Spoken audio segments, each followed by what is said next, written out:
Stugotz, what are we going to do about the fact that your weekend observations, again, are on a Wednesday? We have not gotten to them the last couple of days, and very often we are doing your weekend observations closer to the next weekend than to the one we previously had. Are your weekend observations ready? They've been ready, yeah. They're ready to go today on a Wednesday. Hump day, Dano. Okay, so can we, like, very early in the show, can we do your weekend observations? Sure. Because I don't know why it is that this keeps happening where your weekend observations are not on Monday. I think I have a solution for this problem for you guys. So we're calling it weekend observations, and if you say it quick enough, you can say week-in observations. And then these are Stugotz's week-in observations because they're in the week, and then they're right on time. Saved. Weekend observations. Or just WEAK. Or just week, or just week observations or midweek observations. Weekends is good too. Weekend observations, okay. How do we change the imaging? We need to change the imaging. Bring my father in and change everything so he says weekend instead of weekend. Jess, you haven't seen this side of my father. Billy and Chris, when my father was, I don't think Tony's seen this side of my father either. When my father was on Highly Questionable, he morphed in front of everyone's eyes into a total diva that didn't want to be corrected on, Gonzalo, we need you to say it weekend, not weekend. And he didn't understand, and he'd just get mad at everybody. I don't want to see that side of Poppy. I just want to see the Columbo-loving, happy, sweet man that I know. Yeah. The Poppy that I know from when I started was if there wasn't pizza on Fridays, he was very upset. Well, this is part of it. Is that the same timeline? Yes, well, then Waste of get a him trip. pizza. I mean, geez. And then he had like this weird like Blaze pizza phase. He did, yeah. It wasn't a weird phase. My father was crushing LeBron James on air for 7 years, and then LeBron sent him like 30 Blaze pizzas, and my father was just purchased at that point. He stopped criticizing him because of how delightful the pizza was. Poppy was great with brand loyalty. Like whatever sponsor there was for HQ, like that's what he was going to use for whatever that product was. Yeah, but his takes meant nothing. Did you hear what Dan just said? He was bought with pizza. Yeah, I mean, okay. Mirror. Who among us? I mean, yes, that's right. Stugotz, Stugotz, you Just can't, pointing it out. You can't rip my father too much for that. But Billy, did you ever see Poppy's total diva side? Like, did you see how he became a television star right in front of you? Yes, I've gone through it. I ran lines with him. Diva's not fair. I mean, he's just a particular man. And he, thought that he knew what was best in certain situations. And then did we have to, in the post-production process, have to combine words and take an E sound from this word and put it in an S sound here to make the word make sense? Yeah, maybe we had to do that from time to time, but who cares? It's Poppy. How it works, yeah. What is the most pissed any of you saw him? I think throwing papers up in the air, like, I got to do this again, buddy. Yeah. He just wanted to putter around the house. He was mad at me at the end for making him work. I mean, but who amongst us doesn't want to reach that point, right? Yeah. I want to putter too. God, I wish I could retire now. Already there? All of you want to just putter around the house? I love a good putter. Yeah. This get out once in a while. This is not the thing to Occasionally be take out the driver. saying to somebody who's trying to run a company who needs you guys to not have that general attitude.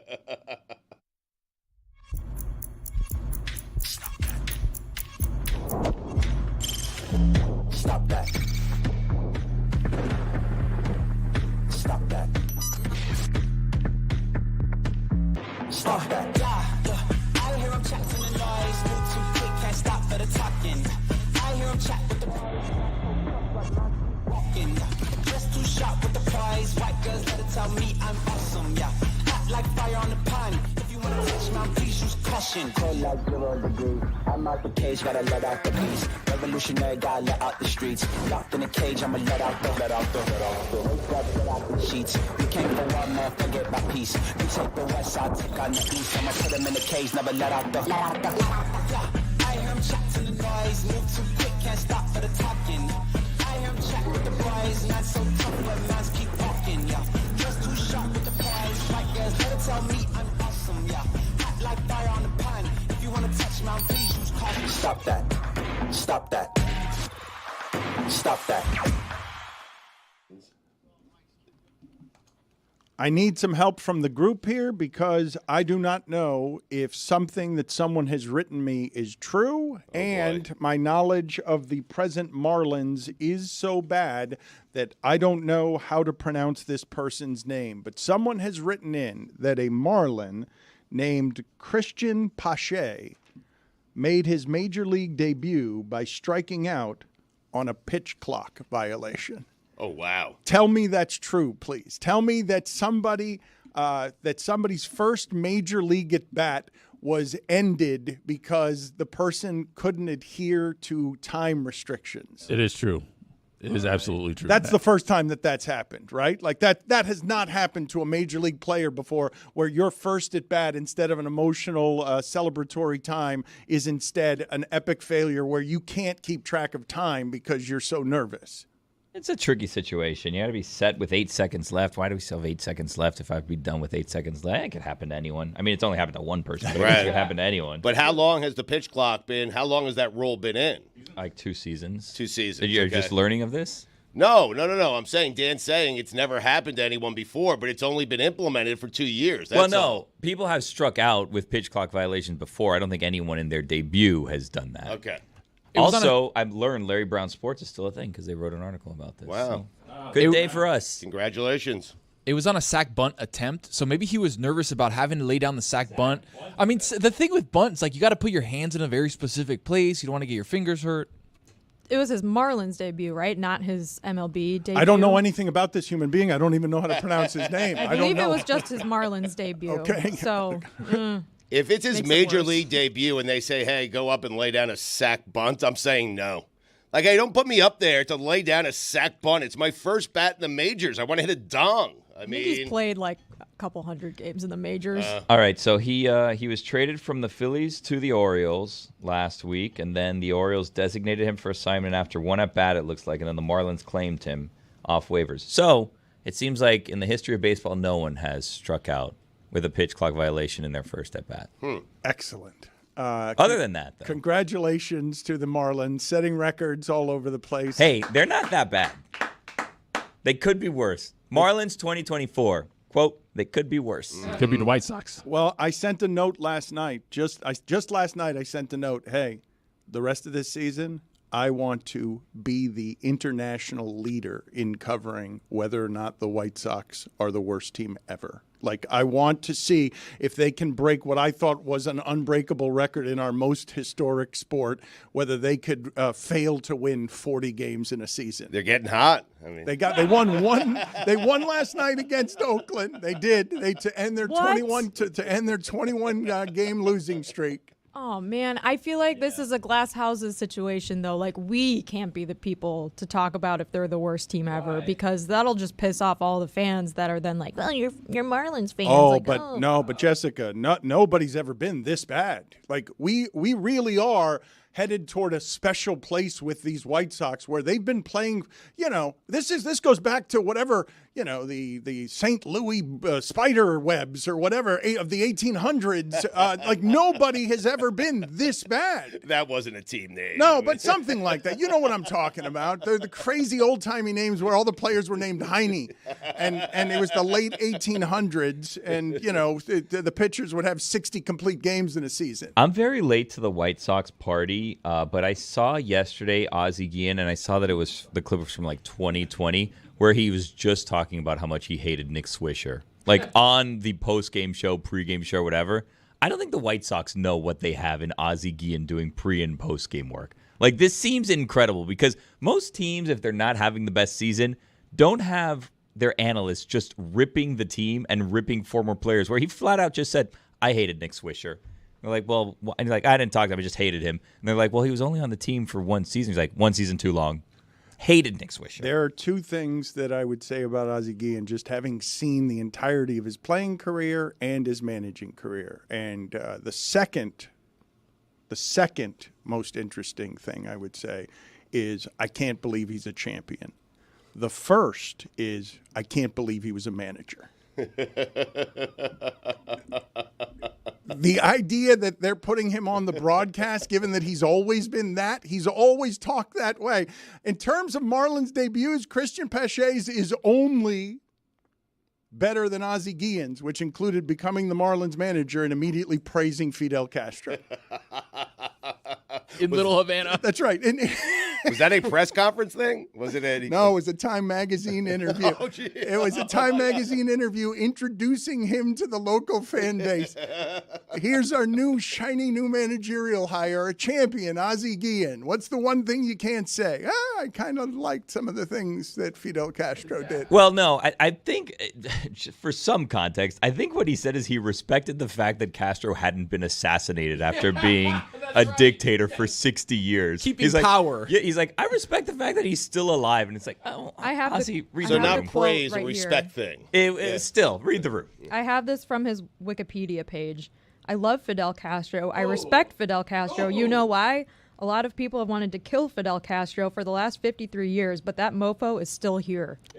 Yeah, the context got lost. No one heard anything after I love Fidel Castro. You can't start with that. Bad opening line. I respect Fidel Castro as a bad second line. No one heard it. Yeah, well, it's not just that no one heard it. He was speaking to a bunch of people who are in their second language understand I love Fidel Castro and nothing else that he said. So that's all they got, and that's how he opened his career. St. Louis's original baseball team was called the Brown Stockings. Wow. Just letting you know. There know, were it was- spiders. It was, Greg the Cody's Cleveland socks. Spiders, and I made it the Spider Webs. Spider Whip? I was doing something. Spidey webs, actually. is what you're The saying. Spidey Webs is what I made them. Leaving a web. Go ahead and find me any information you want on late 1800 team names that you find funny, player names, player stats, and the White Sox are worse than any of them. Because we're really headed toward a historic place, and I'd like our show to celebrate this incompetence in a way that is worthy. I don't want to celebrate the good teams. I want to celebrate one that is – there's only one team in baseball that's looking to do something that's never been done before.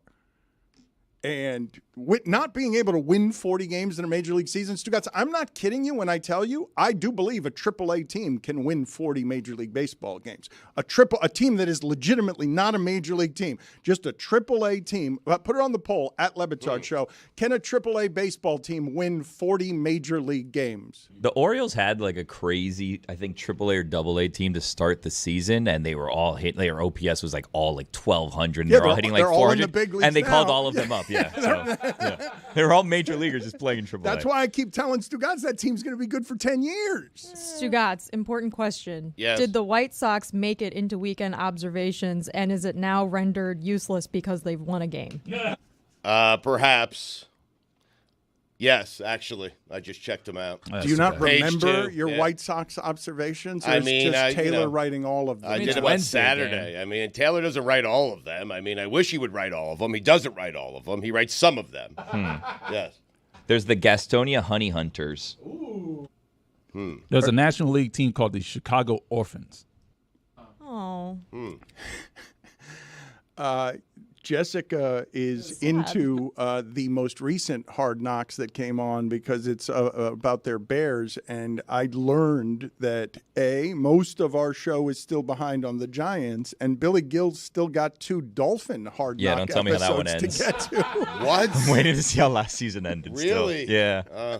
Are you ready to do weekend observations, Stugotz? Weekend observations. I am ready, Dano. All right. Are you ready, Billy Gill? Very late, way too late. White Sox. Here are the weekend observations. That is good. That is the way to do it. If we're going to not do it on Monday, they should be called the weekend observations. It is time for Stugotz to share his game notes. No one in the media will tell you what happened better than my boy Stu. Weekend observations brought to you by Miller Lite. Great taste, just 96 calories, available for delivery. Dan, it had been over 20 years since an American could claim this title, when in 2004, Justin Gatlin sprinted his way to gold. Then came Usain Bolt's reign for 3 straight Olympic cycles. In 2020, an Italian even claimed it for the first time ever. But this year, in Paris, after a photo finish, It was Noah Lyles standing atop the podium. And Dan, just like that, make no mistake about it, America's claim for the fastest man in the world is back. It's been a while, man. Yeah. 2004. Feels good, right? Usain Bolt kind of hogged everything for a while. Yes, we had forgotten. That run is over. It is. And the Italian guy came in, and now we're back. Yes, we are back. Yeah. And he's promising gold in the 200 as well. Lyles won it by 1/200th of a second. Track and field, game of inches. U.S. men's soccer, the gift that keeps on giving and losing. John Mayer playing the sphere with a broken index finger. Hockey player. Did you see that? I did not. His index finger. The most important finger for a guitarist.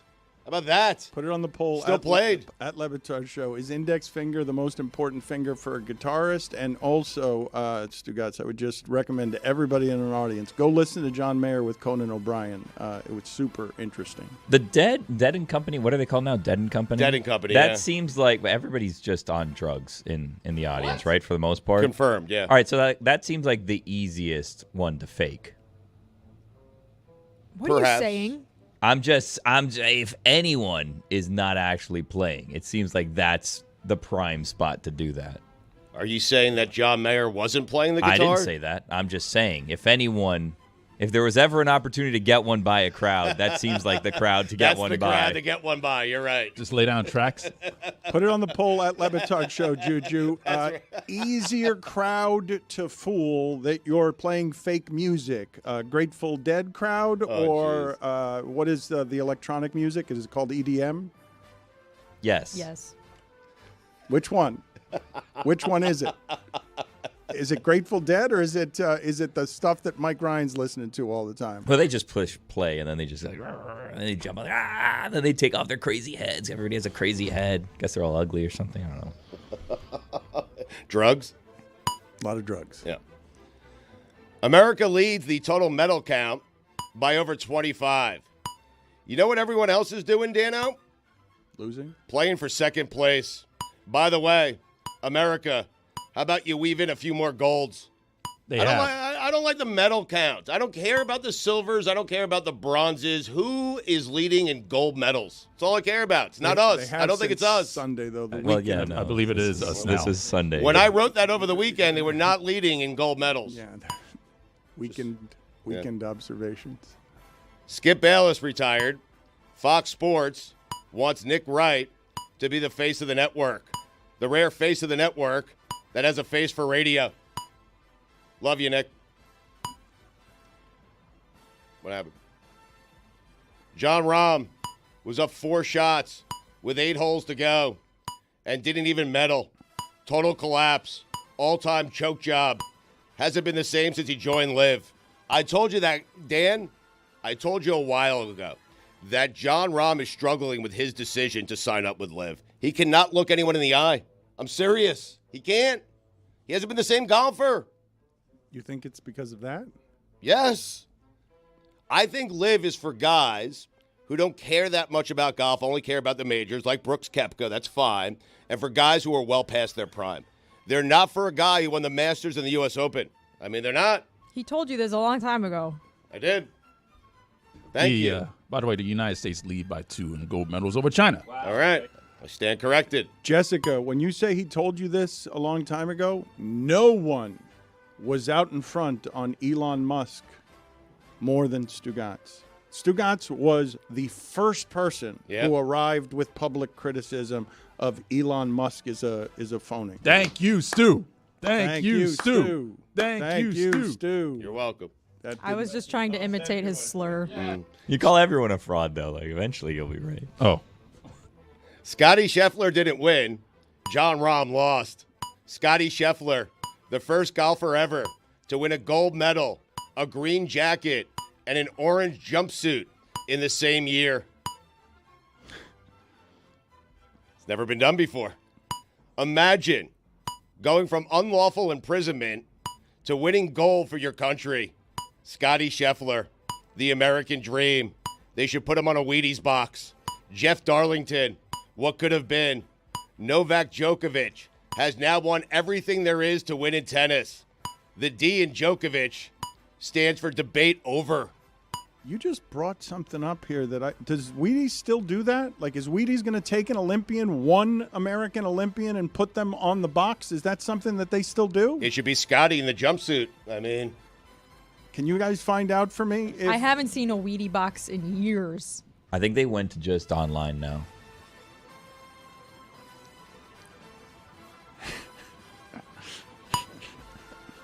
oh boy.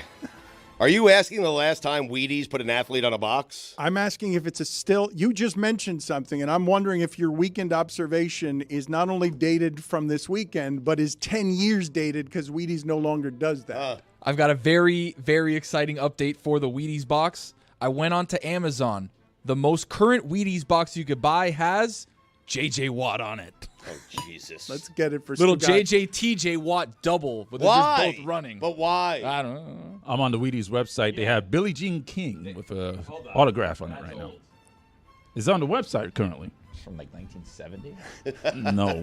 That's some old cereal. That cereal's going to poison you if it's 50 years old. You said they went online. I mean, Find out for me if Wheaties is going to put it on the poll at Le Batard Show. Is Wheaties going to put an Olympic athlete on the box? I found an article, but it's behind a paywall. Uh-oh.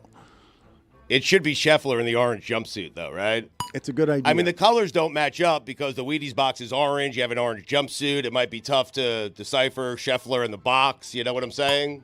Where does Scheffler stop and the box start? I mean, I feel like you're ripe for kind of like making fun of it, right? Where you just kind of like draw his face and then you drew like a collar and then it's like implied like this is you're like, oh, they just drew his head. It's like, no, that's the jumpsuit. Wheaties is tricking you. Trinity Rodman. Holy shit.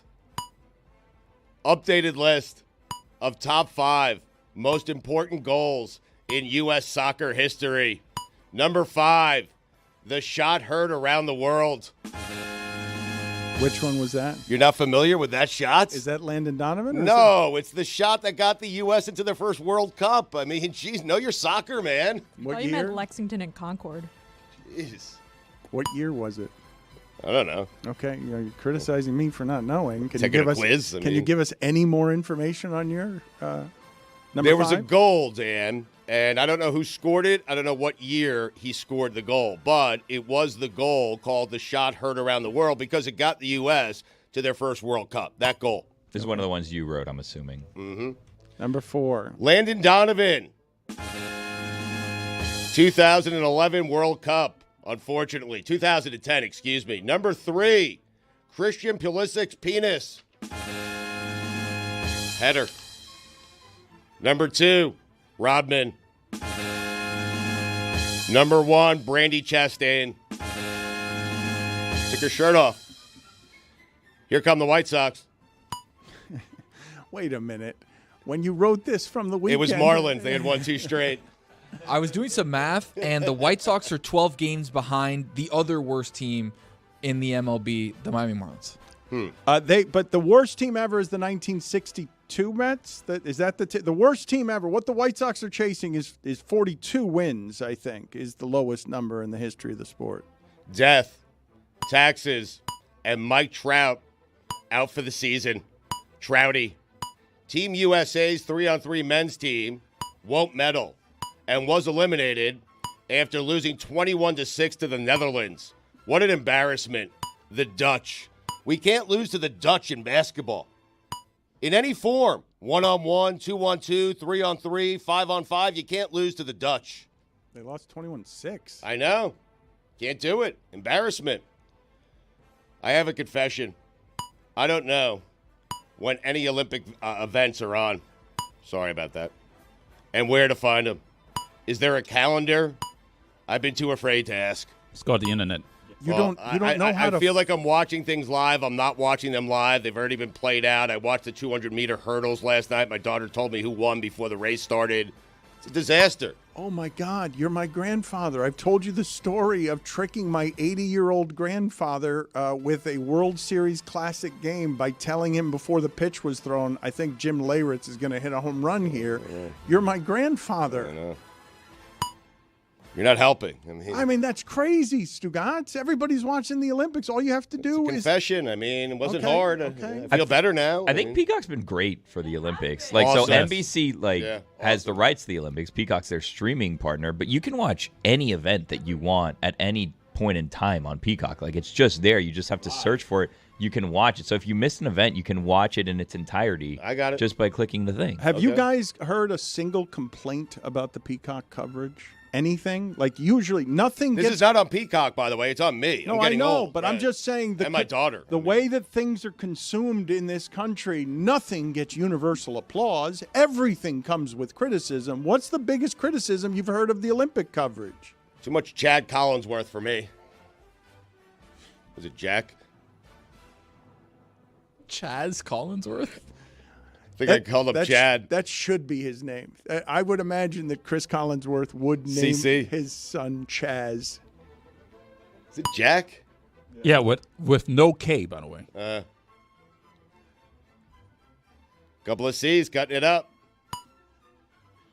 Congratulations to my friend Dwight Freeney for his induction into Pro Football's Hall of Fame.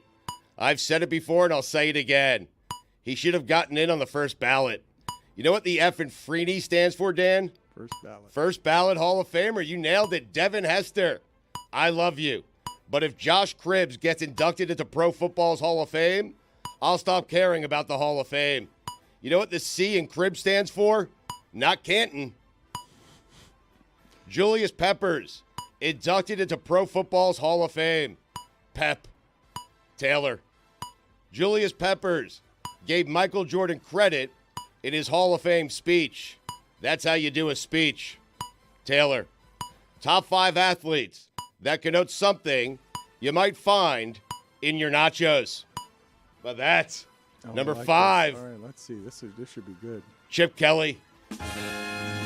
Strong start.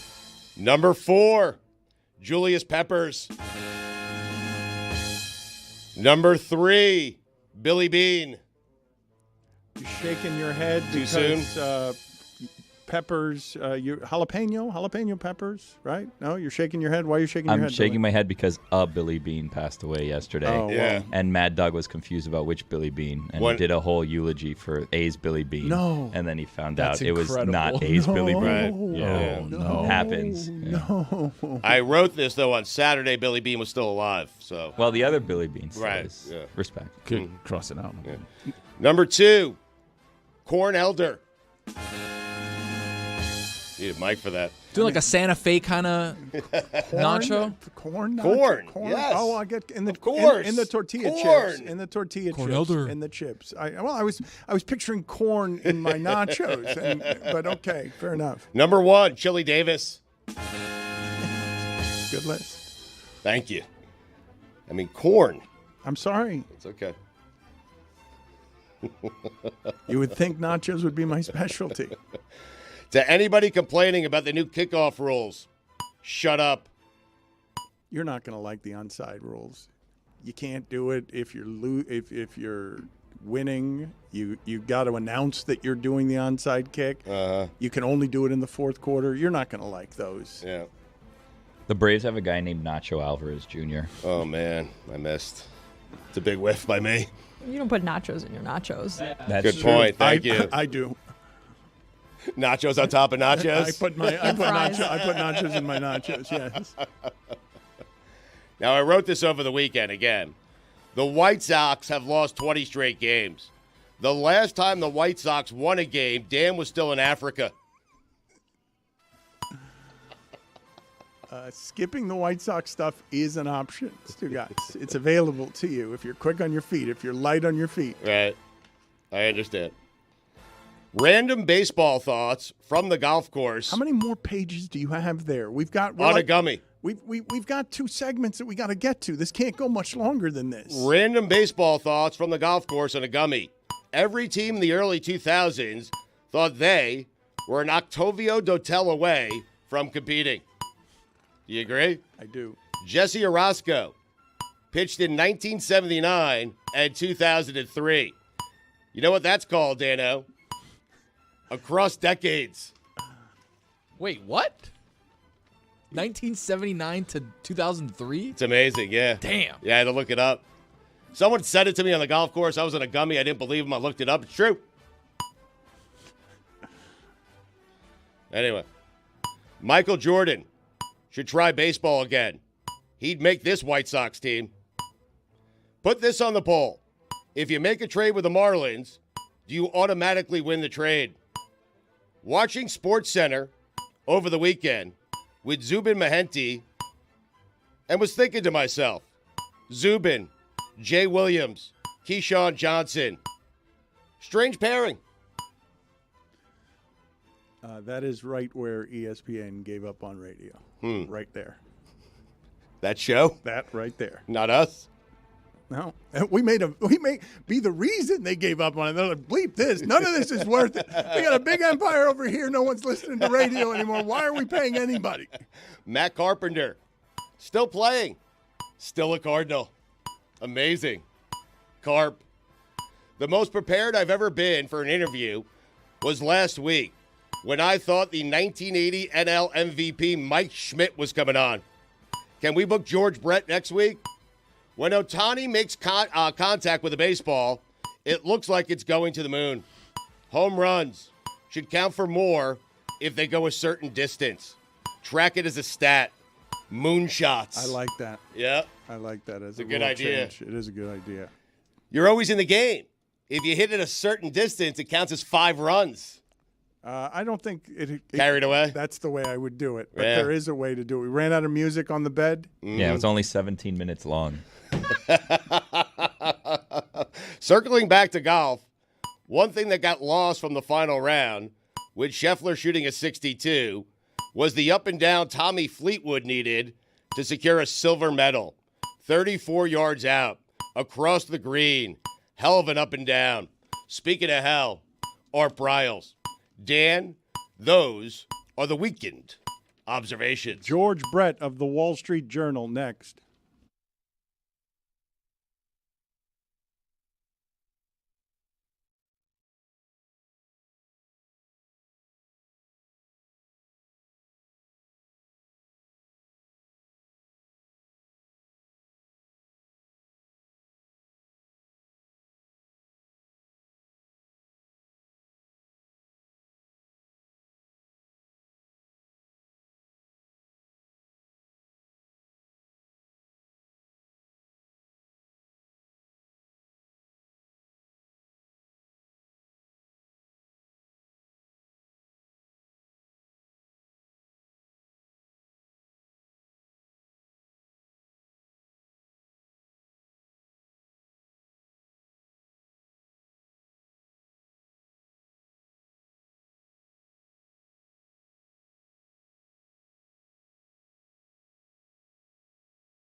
This is very exciting, Stugotz, because we're going out to Paris right now, and we are throwing some sugar on the David Samson segment.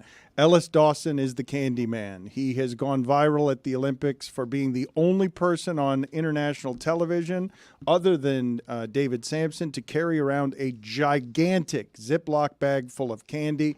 He's the director of national team operations for Team USA basketball. He's been with the program for 20 years. He handles player personnel and basketball operations, but all he does is give candy to players. That's the only thing we know him as, and we have no other interest in asking about anything other than his candy budget because, David Samson, this is a hero of yours, correct? This is somebody, you're looking at this. You can't believe that we've got Ellis Dawson from Paris joining us right now, the candy man.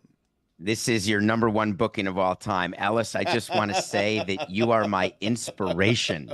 What you do for your players is something that I dreamt of doing for my players, and they would just make fun of me because I carry around bags of candy, and we are brothers from another mother. Yeah, well, thanks for having me. I'm really excited to do this. I never expected to be at this level of, I don't know, internet sensation, if you want to call it that. It's exciting to be part of something bigger than me. I just didn't think it was going to be as big as this candy thing. Well, tell me more about how it is, what your budget is, how it came to be. What's the backstory on you giving American athletes so much sugar? Well, I think it's something that just kind of every team I've been with, like I said, I've been here for 20 years. So this is my 5th Olympics. My first Olympics was in Beijing with 2008. And I've been with the men's program, I've been with the women's program, and I do a lot of things with junior teams. And what the common theme I feel like is always like, what kind of candy do you have at the bench, what time or at the scores table at practice? And it's kind of it evolves over time. I know like a couple of our coaches like certain kinds of candy and like mints and different types of things like that. But it just kind of evolved into Jerry Colangelo, who used to, run the men's program, would always have this certain kind of bubble gum they always had. And it's just something that, to me, it was more of a little bit of a home feel because most of the time our teams go overseas and the first thing they look for is what's American that's there. What can I get? It's that kind of gives them a little bit of a feel from home. What's your most requested candy? It's more like some of the mints, I think. Mints are a big deal. I thought chewing gum would be the biggest type, but for some reason I feel like it's something that you don't want to chew gum. I think it's just something that's, what do you do with it when you want to spit it out? I think that's a big thing. But so we've had some caramel type of meals and different types of things, or meals, types of candies that kind of make it happen. David? I assume you fly charter with the team, but I must tell you that I get stopped every time with my bag through security because I've got bags of candy. And what they do is they look and they see all the good and plenty and all the black jelly beans and cinnamon jelly beans and Skittles, and they rifle through it, not, thank God, inside the bag, but they touch it over the bag, and it makes me insane. Have you had any issues flying with all of the bags of candy you need for all of your international events? And before you answer that, Ellis, just put it on the poll, Juju. Should you immediately be profiled and arrested if you go through airport security with black jelly beans at Le Batard Show? What were you saying, Ellis? We do it like a lot of our national teams are a little bit more charter. Our junior teams do not charter, so we go commercial everywhere. I think we had a team, that U17 team that went to Turkey on the men's side, and another team that went to Mexico. And I think we just kind of have what you want to call a manager bag full of different types of candies and different types of things. And obviously you have your markers and your whiteboards and all your different types of items. When it comes to a team like this, I just had a bunch of our support staff when we were in Las Vegas. Hey, I need you to go, and I need you to go grab these different bags of candy and make it individually wrapped, and we're going to take it with us, and we're going to bring it with us, we're going to keep it with us. And the level has dwindled a little bit, but I've had a few people come from the States and said, hey, I need this kind of candy, I need that kind, and just bring it, and we'll have it you'll have it available for these players. It's kind of exciting to be part of that, and to see what what we have. So Stugotz, I'm kind of stunned that mints are the most popular. If I were to ask the shipping container, what would you imagine should be the most popular candy? Would we have a consensus on that in the other room? Because mints, I wouldn't even be in my top 5. Yeah, it's obviously Reese's Pieces. Oh, yeah. I would say jelly beans. Gummy Jelly beans. lifesavers. Jelly Gummy beans. ribs, gummy worms, gummy bears. What about Milky Way? Lifesavers. Milky Way needs to be I on would gummy. say jelly beans. You can eat them at the same time. They're It's not heavy. heavy. They're cranky Sit as there, hell. you know. Gummies. Now later, Goes right through. Definitely not a Gummy. mint, though. Anything That gummy. is going to be Junior dots. definitely not good and plenty. I don't know what's wrong with you, Valhalla. Samson. Dots. You can't do dots in a clubhouse. What? You cannot do dots. You Why? cannot. What do They're you not mean? allowed Right. because you could then need a dentist. What? It could they dots can remove like your filling and it can get stuck. Only We in a would not clubhouse? allow dots Wait a in minute. the Ellis clubhouse. looked at him like he was crazy, and I think Ellis is more of a candy authority than David is. Ellis, you're looking at him and you're saying, what are you talking about? I'm the dots king. I got dots. I'm not taking out any fillings of Olympians. no, it hasn't gotten a concern yet. I should probably not put that in the atmosphere. But you never know. I would say that probably a chocolate type thing wouldn't be something we'd have on the bench as much, but you would be surprised that our coaches do the cough drops a lot, and the mints. So I think that's kind of a popular thing.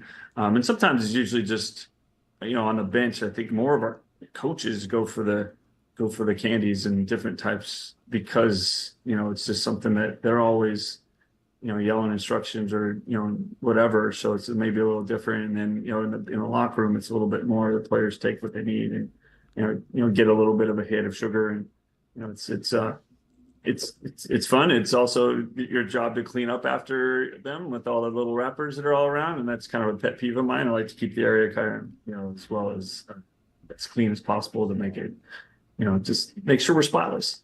Ellis, how much wiggle room do you have to get cute? You know what I mean? Like if they want Kit Kats, but you want to go and you want to sneak in some of like the Japanese varieties of Kit Kats with different flavors. Do you ever do any of that or no?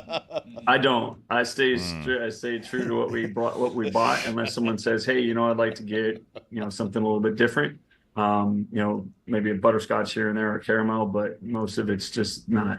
I stay with the tried and true, and until someone tells me. Who likes Werther's original on the team? Pop. Dawn Staley. Really? She was the original keeper of that. So and then Grant Hill loves it. Some of our senior staff, like our USA staff, likes those as well. So it's kind of a older hit, I guess. Ellis, Do you do red vines or do you do lick or Twizzlers? Neither. What? No, it's just not an option for me. It's just easier to grab. It's a little bit grab and go. The individually wrapped items are a little bit easier to handle. What's the oddest candy request you've ever received? I don't know if there's been one. I don't know if I give lots of options. I feel like they take what they get. I stick with those mints and the fruity kind of the Jolly Rancher type, or even a Sour Patch Kid or something like that. I don't have too many off the wall. Like I'd have to think it'd probably be more of a junior team or somebody who's kind of used to sour type of something, and you don't have it, you try and find it. But most of the time it's available and it's not as popular. I feel like it got a lot popular, a week ago because of what what was seen on TV, and then I jump on a different interview shows, and it's just a little different for me. So what is your budget?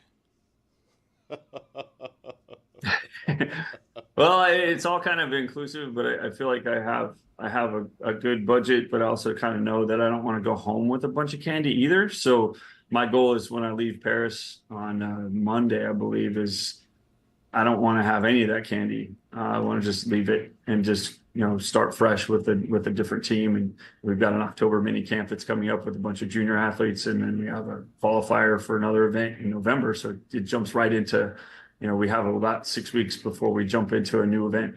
I'm going to try again. What is your budget? It's endless. It's endless. An endless budget. All right, excellent. It's one of the sweetest budgets I could find. Okay, what is the weight of what it is that you're carrying around? If you had to put it in pounds. When we started, I think it was probably over 30 pounds, maybe. Love it.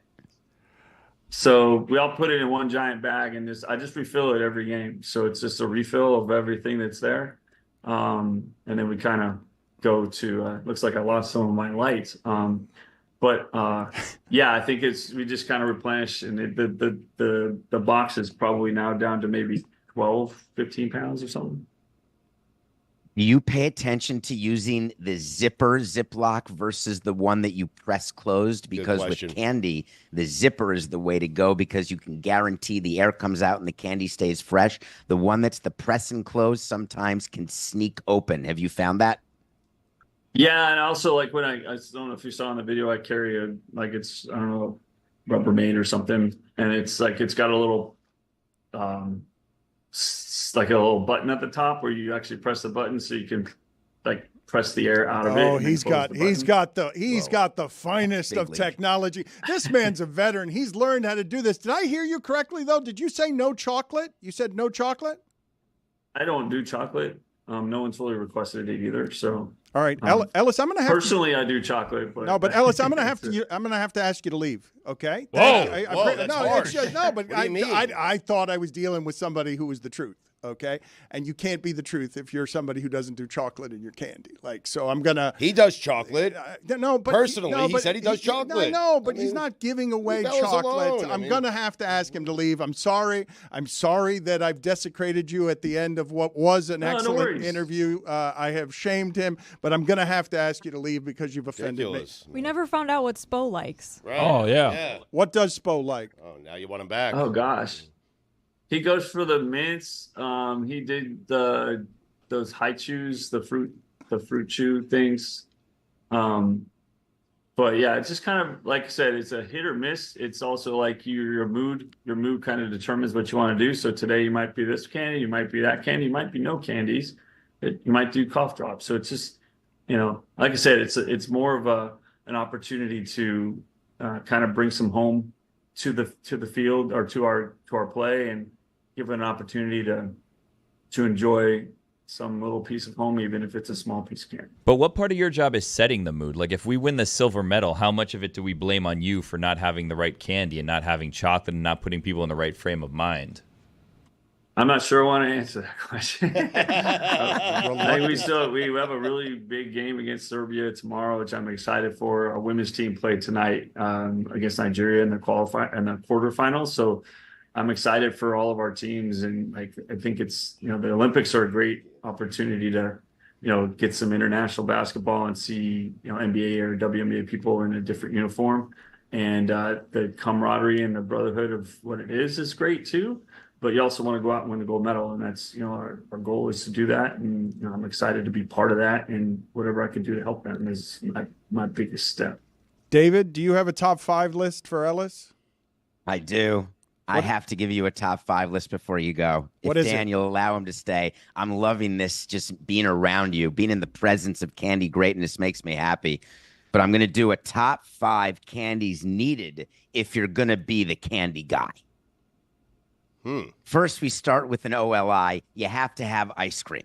When the players are doing Red Bull, they're doing espresso, they may be doing some greenies. You have to have ice cream in the clubhouse. It helps them calm down. That's not OLI. A candy. Not a candy. That's not it's an ice cream. That's why it's Slipping OLI. greenies in there? It's not.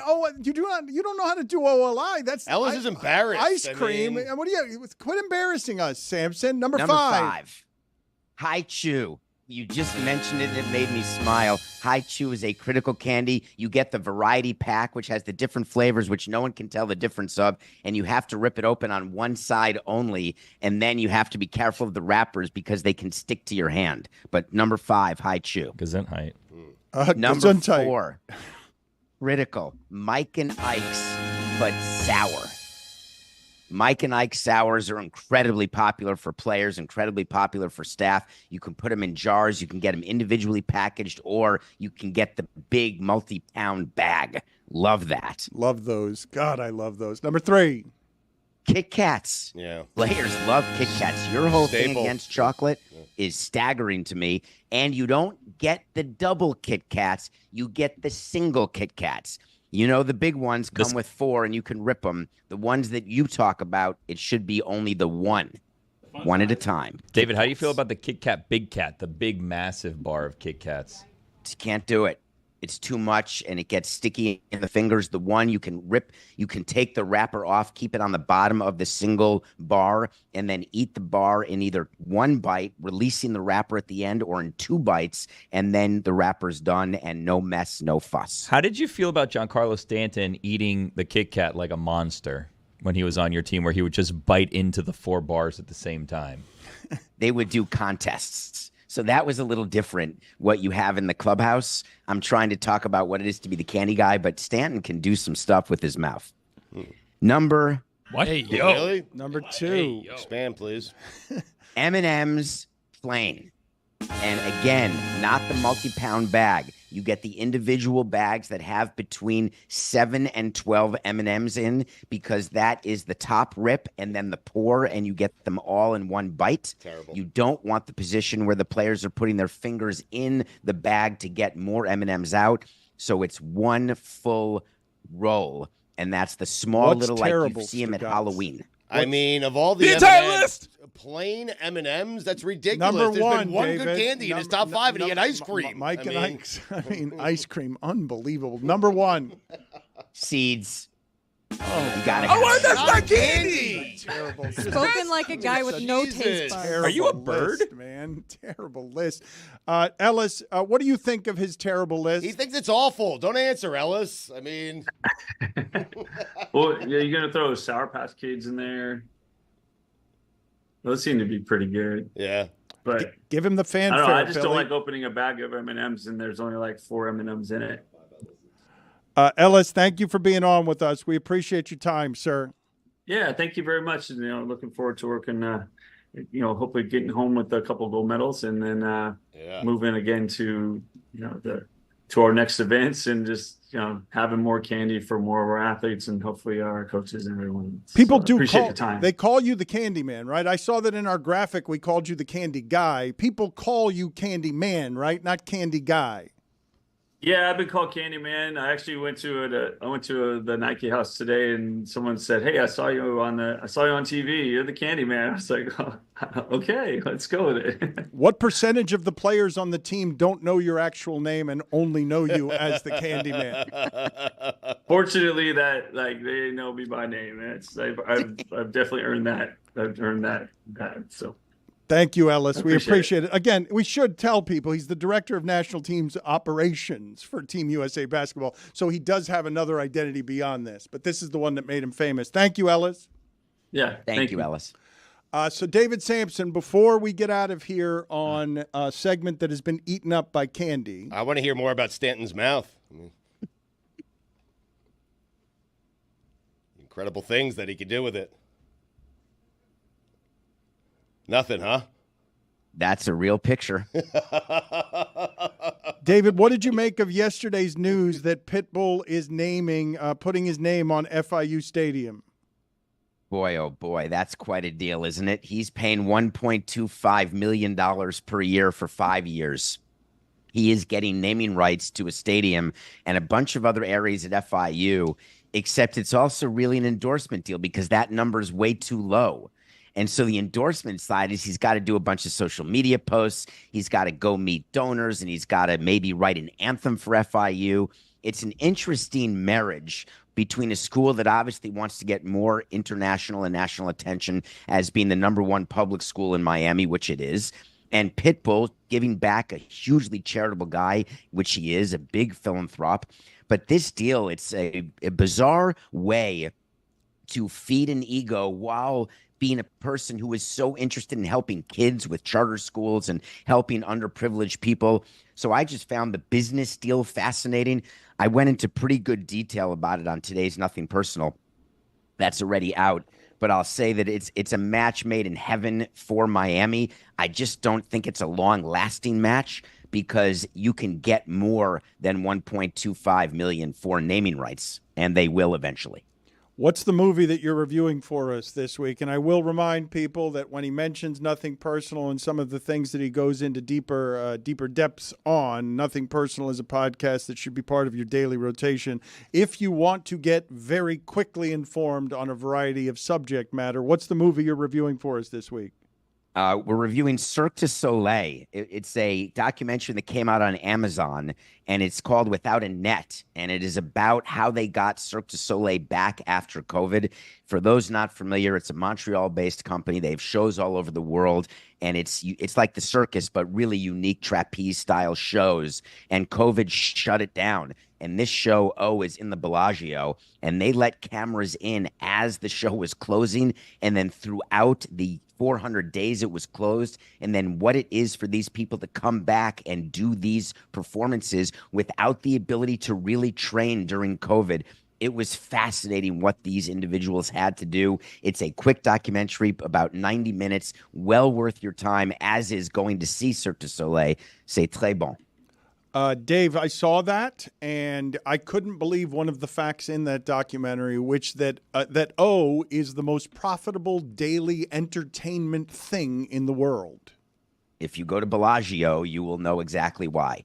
7 days a week, it is packed out always. And what they do during that show, they use water. It's the first show ever. It's basically a pool, and people are diving in and out of water in ways that you cannot believe. And this documentary goes behind the scenes showing some of that. And I really did enjoy it, and I think you would too. Thank you, Samson. Thank you.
Hello, humans of cyberspace. It's Mike Ryan bringing you one of the best character actors of all time. You know him from Shameless, Boogie Nights, and last but not least, one of my all-time favorite movies, Fargo. It's a classic interview with William H. Macy on DLS. You play a lot of career losers in your movies, so I guess we'll start here. Has anyone ever told you that you look like former Miami Dolphins coach Cam Cameron, who was 1-15 with the Miami Dolphins here? All right. But does this make a man a loser? Come on, he was the coach of the Miami Dolphins. Let's give him that, okay? Yeah, I play a lot of losers. It's true. But do you get told a lot that you look like him, or that he looks like you? I guess. Well, I've heard it before. Yes, I've heard it before. Good-looking guy, isn't he? Yeah, sexy, charming. You were born in Miami. I didn't know this. Do you come back here a lot? I get to Miami every once in a while. I've got family all over Florida. My mom was a Mississippi girl, and yeah, I know Florida pretty well. But do you spend much time here, or not really, just born and then evacuated? No, I come back every once in a while.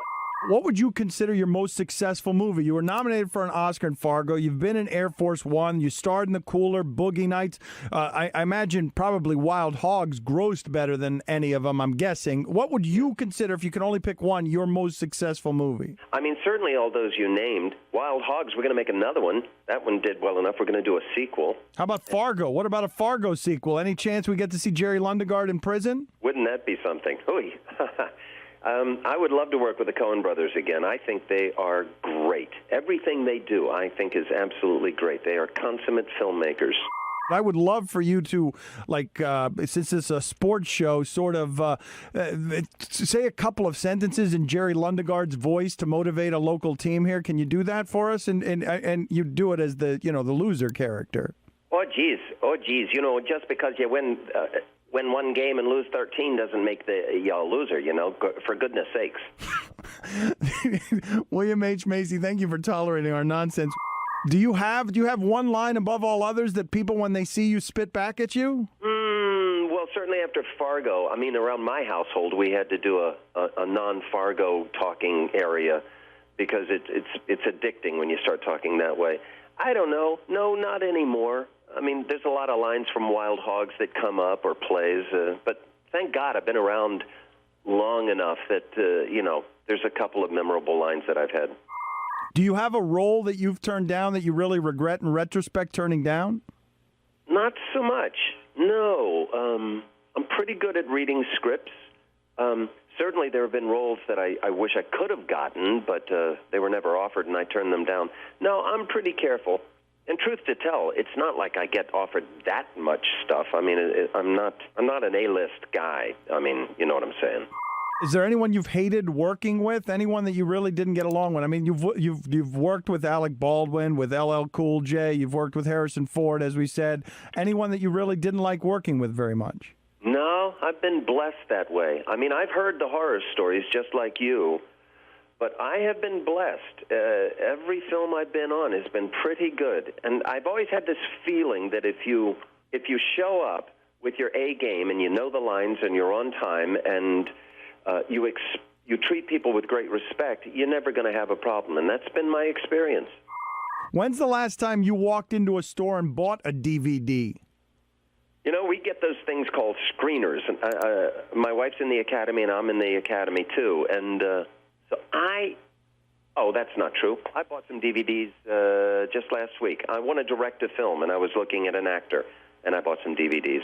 What's last question before we let you go here? What is the greatest perk involved with being you? Because when you say you get these DVDs, I imagine that's not real high on the list of perks that get involved with being your kind of famous. Okay.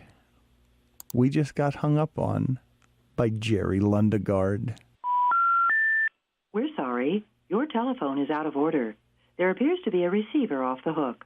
Please check your main telephone and extensions. PUAMI. Not feeling very good about myself right now. We'll be right back.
Stugotz came in here muttering. He doesn't often do this.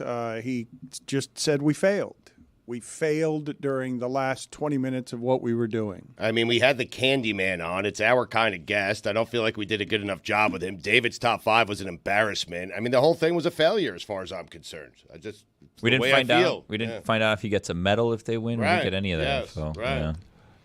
It was a terrible list by David Samson. How seeds? What is how is ice that? cream and seeds on a candy list? Yep. Like, what is he doing? That's just stuff he likes in his clubhouse is what he was doing. That wasn't a candy list. I'm surprised he didn't say like dried fruit. But seeds. Like what like he's talking about. And number 1 too. Prunes. It doesn't even make any sense. Number one. Nobody would put seeds in a candy list. I can't believe how many players actually like Werther's original. Like, I was kind of joking. I thought it was like I kind of like it. I like do it, too. but I thought you've always made fun of me because you say it's an old person's candy. I think It that's is, an yeah. exceptional It is an old person. It is. That's why I was Yes. thinking Popovich probably was the one that It's just brought that around caramel. USA That's all it is. basketball. Good joke. Delicious caramel. It's the name, right? Werther's. It makes it feel old. It is old, but it sounds older because it's Werther's, right? Well, Yeah. what is the oldest feeling of all the candies? The strawberry ones. The strawberry one. Oh, the little yeah. It looks like a strawberry. Butterscotch. I don't know if I'm going to be able to do better than that strawberry one, which I also like. I also like that. You like the one. strawberry one? Yes, I mean it's an old person's candy. I've never eaten it. and I've you're always old. seen it at my abuela's house, but I've never actually eaten it. I don't think she's ever actually eaten it either. I like the consistency of what's inside more than just the flavor of it because some of this stuff is textural. Mike and Ike's, that's why I like Mike and Ike's. That's why I like Dots. So I just Googled old people candy, and the first pictures that came up were Werther's original and the strawberry candy. Like that, just right now. Look, right there. There's All 4 right, images. We That's ended it. That's the game. fairly immediately. Can you please play for me as I get serious here for a second locally? Can you just play for me the music that we have that is way too upbeat for the stuff that I'm talking about? Die. We're all gonna die. We're all gonna die. We're all gonna die. The oceans are all burning, and we're all wondering why. Let's turn on the news and find out how we're gonna die. Die. We're all gonna die.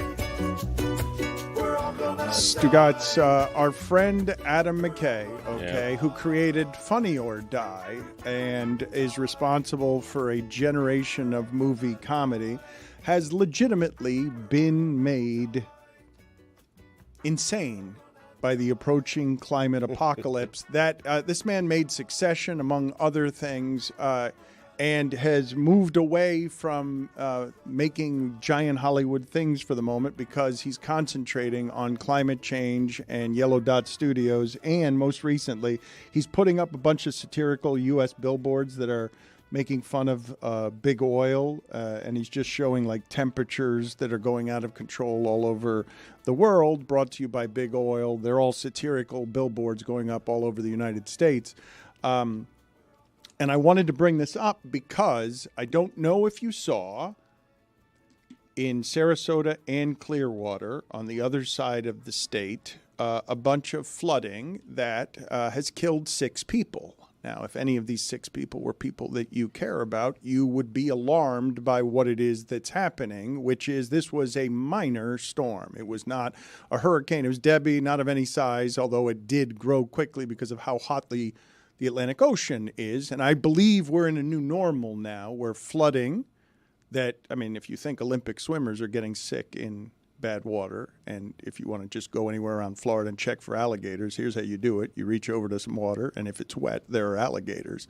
If you are someone who cares about Florida at all, and you see what's happening with flooding that is more than inconvenience, again, 6 people have died, this was a nothing storm, and all it did was stall. And it grew large into close to a 1, because of how I believe that the water is so hot now that the storms are just going to get bigger, faster, without warning, because forecasters don't know what to do with our new normal. So you're worried, and you have every right to be. We all should be worried because a storm like that causes that kind of damage. Imagine a real storm. Imagine a real storm hitting a Florida coast, a Cat 4, right? I mean, I don't have to imagine it. It already had, Sanibel Island got taken out. I know. Like, it's what is happening is mortifying, and I know people don't want to talk about it, but I don't know that there's a more pressing thing that we have than we're ruining the earth for everyone who comes after us. And I will just alert you to it again and again when this stuff makes its way quietly around and kills 6 people, and nobody cares, but you would care if any of the 6 people were people that you cared about. Yesterday on the show, Stugotz, we were talking about this report from Steve Corder at Athlon's, and I was asking you guys, because certainly if he had reported this and done it for a publication that had a lot of mainstream access, this would be a sports scandal that would knock the Olympics off of your television screen, because the details in this, and again, there are allegations. This is all reportedly, and Deion Sanders has suggested legal action. So I'm going to bring in Steve Corder now to talk about the reporting, because it's a chaotic culture turns into locker room violence in Colorado with some of the details. And one of the players is quoted as saying it's real life Grand Theft Auto. Fights, guns, money floating around, old University of Miami stuff. So Steve Corder joins us now from Athlon Sports. Thank you, Steve, for joining us. Can you walk us through your reporting, please? Why were so many players willing to talk to you? Well, this started a couple months ago. Once everybody started hitting the portal, so I started reaching out, and one thing led to another. Somebody would give me a snippet here, a snippet there. Oh, you should talk to this person. So I just continually reached out, and yeah, like I said, it's just kind of been building over the last 3 or 4 months. Tell us about the gun allegations. It's rampant there.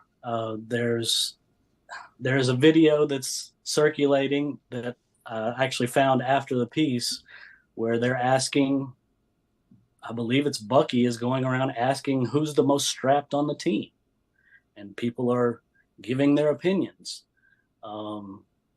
It's not just one person, it's multiple people. I found a video also last night of Travis Hunter and Deion fishing, and there's a gun in plain sight while he's fishing. So it seems like it's just part of the culture. What do you think were the most outlandish details in your report? What were the things that you were most surprised to learn? The incident between Washington and Jordan Seaton. Like, I understand things like that go on. Like, I'm not naive. Tell us what happened for the uninitiated, please. Basically, Jordan was asked to show his manhood, and him and Washington got into a fight. And there's a picture that is of Seaton that was taken, I believe, 2 days later, that he's obviously bruised. His lip looks busted. And again, this came to me after the fact, after the story came out. But, you know, like I said, I understand hazing. I understand things go on in a locker room. But it seems like it's just a little too much that's going on that need to be reported on. From what you said, it sounds like you have more information now than you did. It sounds like better information is now available to you since you've done your reporting than there was while you were doing your reporting. Yeah, a lot more people have come out between people sending me messages on Twitter or Instagram or whatever. Just saying, hey, have you seen this? Hey, have you heard about this?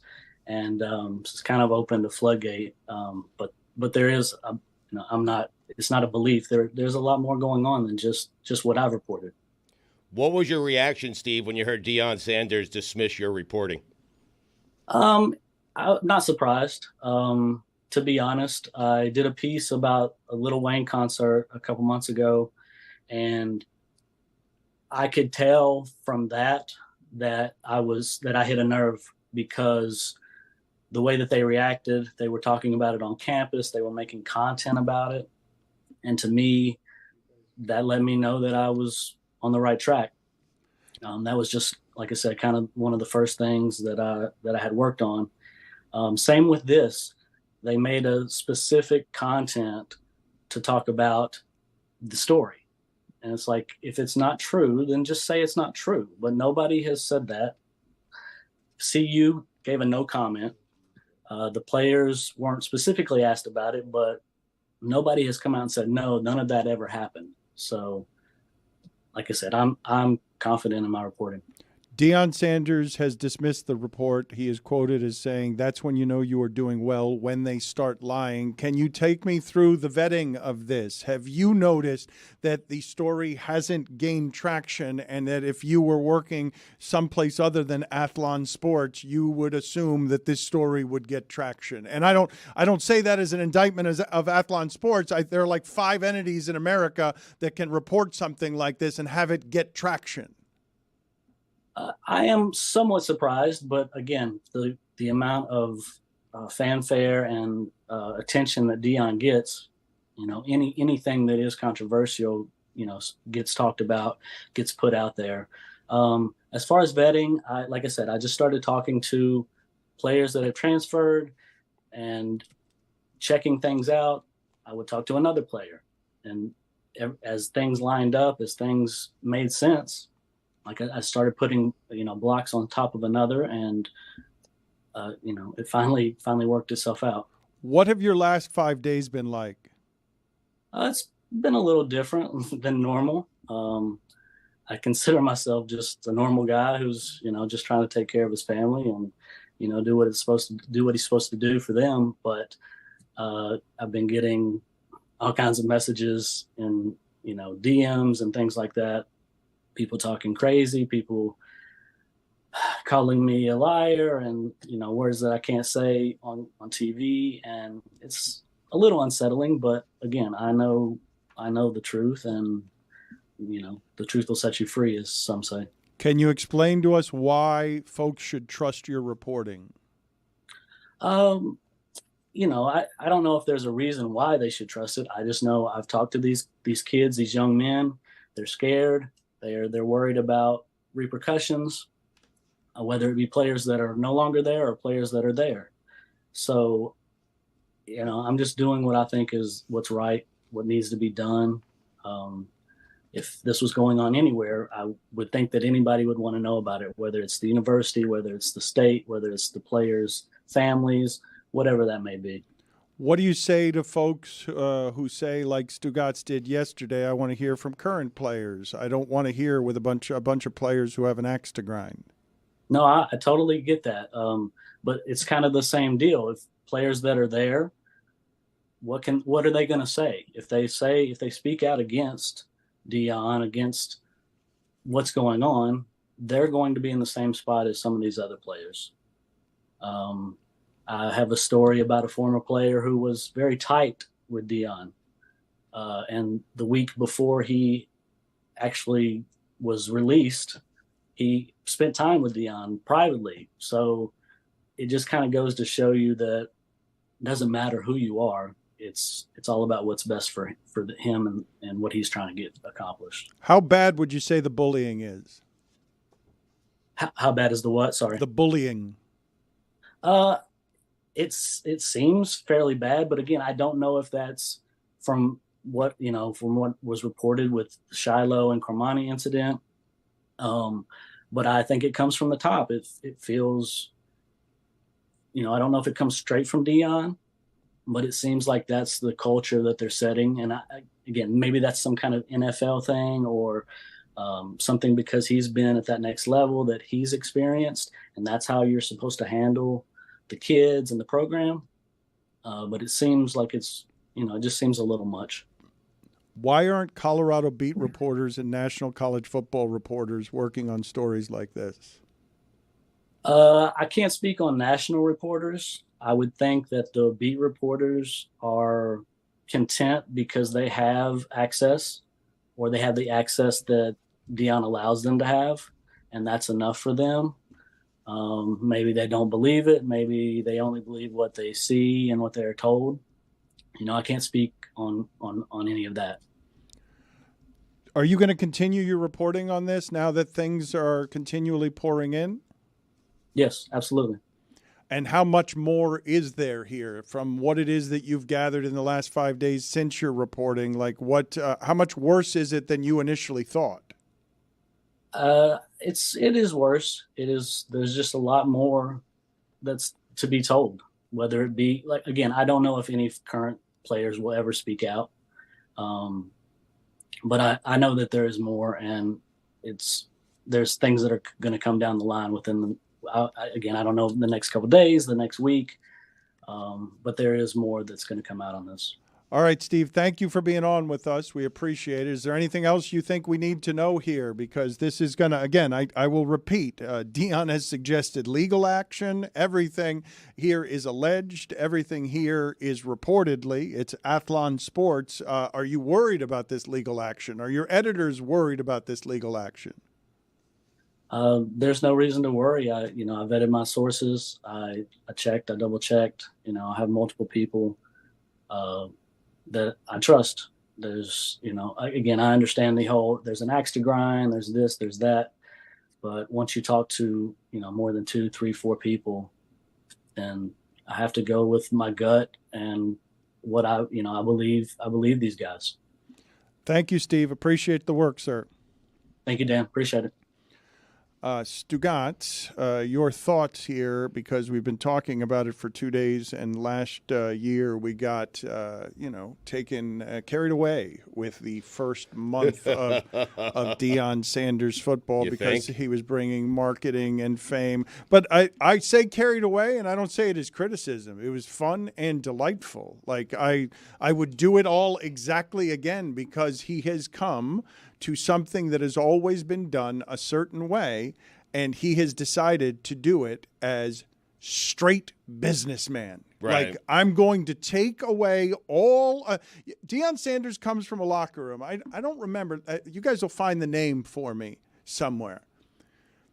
In the Cowboys locker room, Michael Irvin one time took out a teammate with a pair of scissors, just stabbed him with a pair of scissors because Deion's from a different time. That Cowboys locker room was nuts on and off the field. Wait, Michael Irvin killed someone? No, in he the didn't locker kill room him. with scissors? No, just stabbed him with scissors. You don't have Oh. to kill everybody when you hit him with scissors. Oh, he took him out. I thought we were killing. Everett McIver.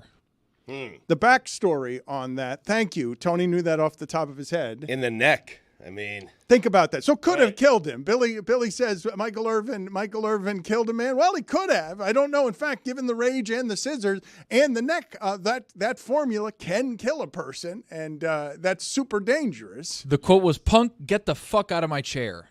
Then next stab it with scissors. Yeah, that's it. I think MacGyver was in his. I think Michael Irvin wanted a haircut first. What kind of scissors? Scissors? But we're like the blunt good tip, like question. they have the Right. blunt tip Yeah. ones that like Yeah. kindergartners use. They use construction paper with. Then you Right. have like if now you're saying barber's zigzag chair. scissors. It's a bit different. Yeah, Office scissors. the zigzag. Probably scissors not are zigzag also, scissors. Yeah, No, because if you're doing like cutting barber shears, then those are pretty pointy. I don't know.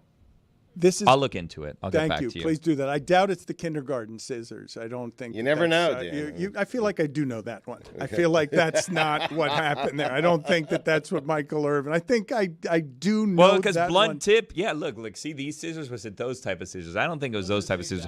If you do the blunt tip, that would explain how you don't kill someone. Because, like, you stab someone in the neck with scissors, you assume this ends very badly.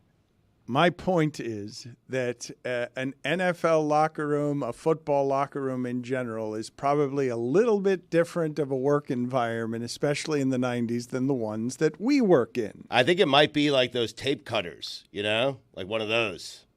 Yeah. Yeah, from the training room? Right. Yeah. Maybe. Yeah. So Deion enters year 2 now, and I imagine a whole bunch of this is going to end up following him. all over the place. And the only way to silence it is through winning. But it is a super different way of doing things, Stugotz, to go into every year with 50 transfers, no problem. Just going to bus a bunch of guys in here from all over the United States who are, football players in the ecosystem, the economy of making giant money in the big business that college football now is. And when you have that kind of turnover and you're running a place as loosely as I would imagine Dion would run one, you're going to have some spillage that turns into some ugly things. I happen to believe this reporting. I don't know about the rest of you, but I'm not looking at this and trying to question the credibility of the reporting. It was interesting because I'm not either, by the way. I feel like he handled himself very, very well. He's confident in his sources. He's confident in his reporting. That's all you can ask. I'm not even talking about that interview. I'm talking about in the article that Right. I read, I believe the reporting. Back to Dion for a second, though, because he was on with us recently, and he was very excited for transfer day. It's like he is hell-bent on flipping over this roster every single year and giving him what he believes to be the best chance to compete for the playoffs, compete for a national championship. But, Dan, if some of this stuff is true, I can't imagine Dion lasting very long at Colorado. Can you? All Miami did was live in this space and get their coaches great jobs in the pros. Are you kidding me? What are you doing? Are you not paying attention? If he wins, it doesn't matter whether all of this is in his program. Yeah, but UM was winning, and they were winning big, and they were winning national championships. Dion's not even close to winning. You say that, and I understand that. You're right about that, but he expects to be in the playoffs next year. And so if he gets there, a lot of this will be tolerated because that's the world we're living in, Stugotz. The world we're living in is the player now has the ability to transfer and has more power than he used to have. But because the coach is still in charge and can get rid of you after a year as well, can just run you off by making you miserable, that puts the coach in a position to run things differently than they've ever been run before. If that report came out about Miami, I feel like there would be a lot of investigations. There would be a lot of things happen. No, it's true, though. Guys, no one cares about Miami nationally. I hate to break it to all of you. But the U would be this is in 1984. The U would be so back. Okay. But Colorado is the new Miami without the winning. Just by virtue of the current Miami.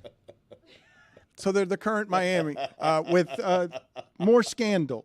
I'm looking into this stabbing incident that happened.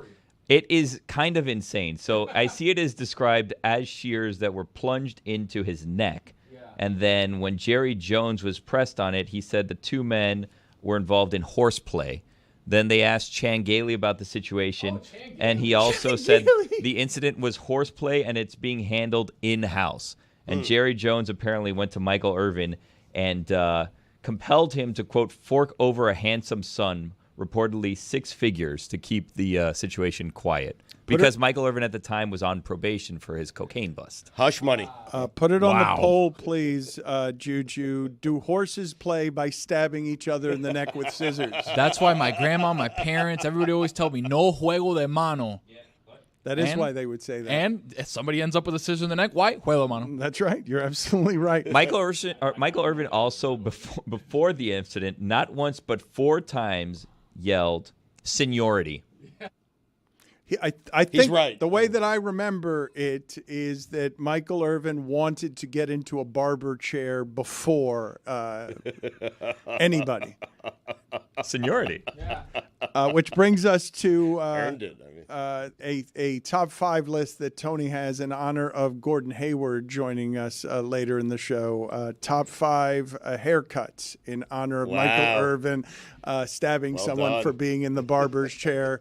Any OLI, Tony, in honor of Gordon Hayward? Top 5 NBA haircuts or just haircuts in sports? Top 5 NBA haircuts with Gordon Hayward having a transition of different haircuts throughout his time in the NBA. I've got 2 OLIs, and then I've got a top 5. So OLI number 1, Dr. J.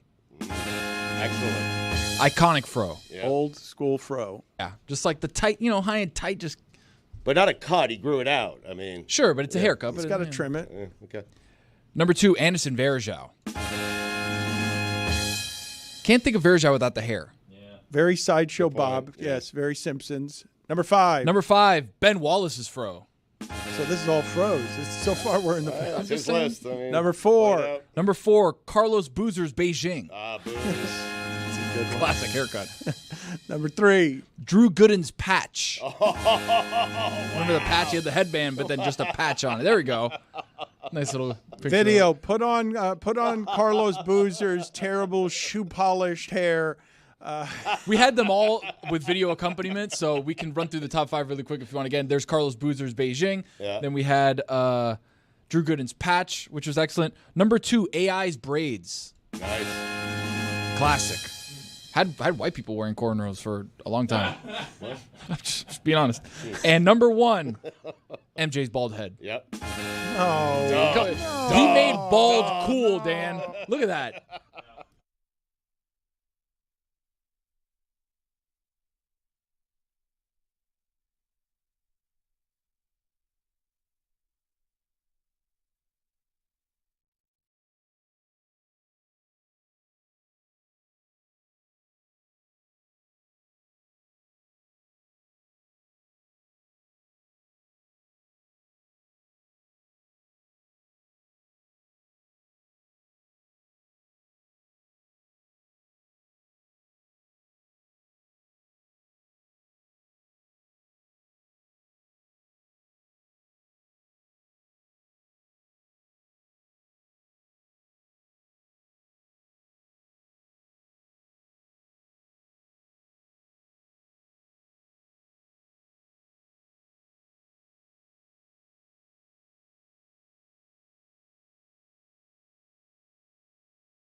You know what that is?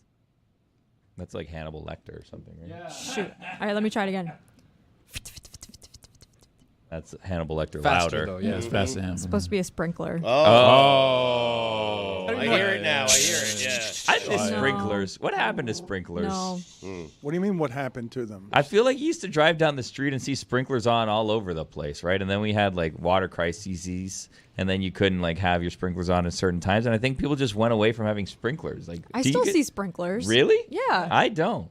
You don't see them anymore? Huh. I see them every morning. I don't understand what it is that you're Where do you doing see them? You live in an your apartment. neighborhood. Everywhere. They're just wetting their apartments? No, Miami Beach, all over Miami Beach in the morning. They water the grass out there. All right. Why were you doing a sprinkler sound? Hard Knocks is back. Oh, wow. Oh, yeah. Long 1 week break for Hard Knocks. Again, why are you doing a sprinkler sound? Because back in my day, Dan, they used to always open Hard Knocks with a nice like black, and then it would fade to color sprinkler going off in a field on a practice field. They go. And that was how they would open Hard Knocks. It felt like every year, but now they do it differently. And what they did with the Bears' first episode of Hard Knocks last night was outstanding Hard Knocks. Because it's her team. Oh, or one of them. Not really, I but mean- that's okay. I'll pretend it is. We're gonna keep that bit going because the Bears might actually be good this year. Well, no, but it is your team because this year they're doing a whole division, right? Well, yeah, there's an AFC North Hard Knocks too. We're getting Hard Knocks out right now, and so far so good. So they opened Hard Knocks and they did like a nice montage. First it was like Caleb Williams getting drafted first overall on draft night. So it opened with the phone call of him and Matt Eberflus at the NFL draft, and then they did this whole like montage of like Bears going down the Chicago River. Have you guys ever been to Chicago and done like the architectural river tour? Oh, it's like the greatest thing. You have to do it at some point in your life. You go down the river and then they're like, to your left is this building, to your right is this building. This is the Chicago Opera House. This is the Madison Street Bridge. And you go down, and so they did that with the Bears, and like all the old Bears were on the buildings and stuff. And then they went into like an Alan Parsons Project intro for Caleb Williams with the old Chicago Bears. Do do do do do do do, and the whole thing with Caleb Williams. Then he came out and it was amazing. It was so good. Hard Knocks is great for wrapping all of the packaging that you love in. I mean, NFL Films is so pioneering in making all of this stuff into acrobatics and ballet and art. But Hard Knocks, the Giants, was focused mostly on the executives, right? I did see that Eberflus got a makeover, right? He's coming into this season as an entirely different human being. Well, you're skipping ahead to the goods now, Dan. So, yes, Giants offseason Hard Knocks was just about like from the end of the season through the draft and free agency and everything until like the training camp starts, basically. So it was like a lot of Joe Shane on a computer. That was basically 4 weeks of that. We saw it. Yeah. It actually wasn't bad. I would say if you're a Giants fan or just vaguely interested in football and you want something to watch during the summer, not a bad show. I was pleasantly surprised by it. Yes, Billy. Well, so I have a question because I'm confused, and I feel like other people might be confused too. So there was the off-season Hard Knocks, which was the Giants. Then this is like the regular, what we normally get Hard Knocks. This is the Bears. And then there's in-season Hard Knocks, and then that's going to be the AFC North. Yeah. Yes. Okay, great. Okay. No, my confusion was that I thought that we were now going on to like the AFC North. You thought this was AFC North. No, AFC North is in-season. That'll come. Got it. So this is just the Bears. And so I think the biggest lesson from the first episode of the Bears Hard Knocks is that all you need to do as a person who is maybe slightly on a warmer seat is to get an all-new makeover and pretend like nothing that happened in the past actually happened. You're starting over. You've got a beard now. I've heard that Eberflus bought a Dyson hairdryer to get volume in his hair. He's got longer hair now, and they talked about his whole makeover and how he's like dressing differently and like kind of just he's just a different guy now. He's like really got this new look, and it works. Like it works. The guy looks great. Kind of like Dan. Got the new makeover, got the hair going, got the beard. I like that. Kind of like me. Yeah. Started wearing overshirts too. Yeah. Good look for you. You started dressing like Jeremy. Wow. The Bears were truly terrible last year, and now they have wrapped up a whole lot of hope in we're going to be exciting offensively. And I don't know where it is that you guys are with Hard Knocks because I don't need more Hard Knocks. The novelty of it is lost for me. The access, even though it's more access than the average access, I didn't want to watch a bunch of Giants executives executiving. Okay. Question for the room. Pop quiz. 2 goats in this first episode of Hard Knocks. If you can name one of the 2 goats I'll give you like $5 or something. Well, what do you mean? 2 goats. 2 goats. 2 of the greatest of all time were in this episode of Simone Hard Knocks. Biles. Michael Jordan. Bingo. Was Billy. she really? Yes, because her husband Really? is a safety for the Bears, and he was packing his bags for the Paris Olympics, and they let him have a few days off of camp. $5. I'll get it from the fine bucket right now. Huh. That was a hint on who the second goat is, by the way. That was kind of amazing, though, the idea that the Bears did let him leave camp to go do that. That is not a normal thing that football people do, even if your wife is Simone Biles.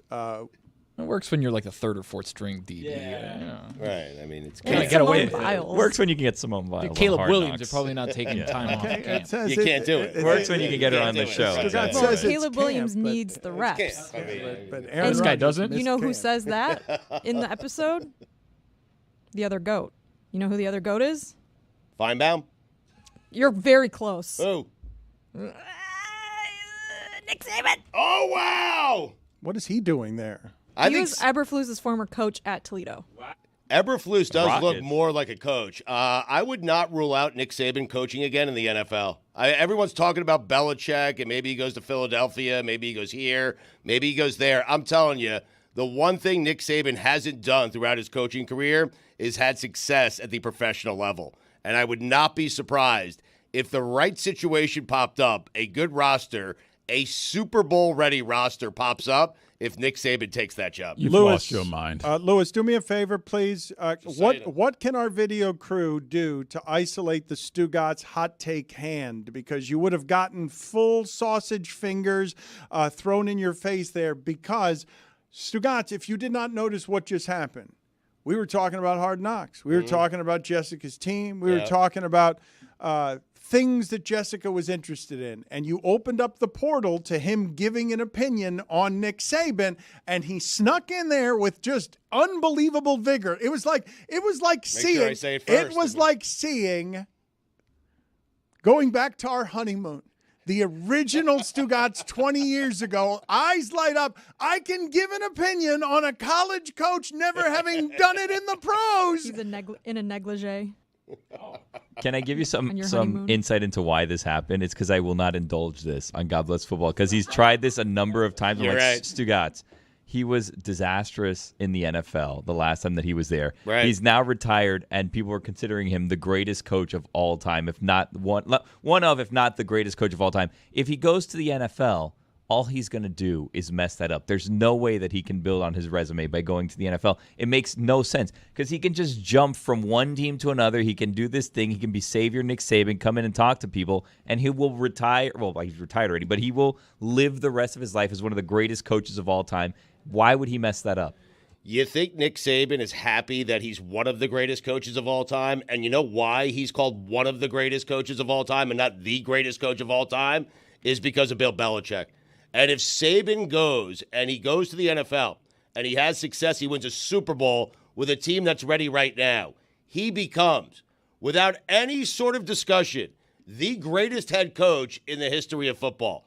With one Super Bowl, Billy, why not take the chance? Because even if he goes there and fails, right, no one's going to walk away and say, oh, Nick Saban, not a great coach. They're never going to say that about him. He's always going to be one of the greatest coaches of all time. This is a chance to be the greatest coach of all time. So what team is that? Chicago, Dallas, Philadelphia. Chicago's Super Bowl ready. Buffalo. They're a Nick Saban away from winning the Super Bowl. I will tell you this. The Bears, Caleb Williams, he has more pressure on him than any rookie quarterback in the history of the NFL. I am telling you that right now.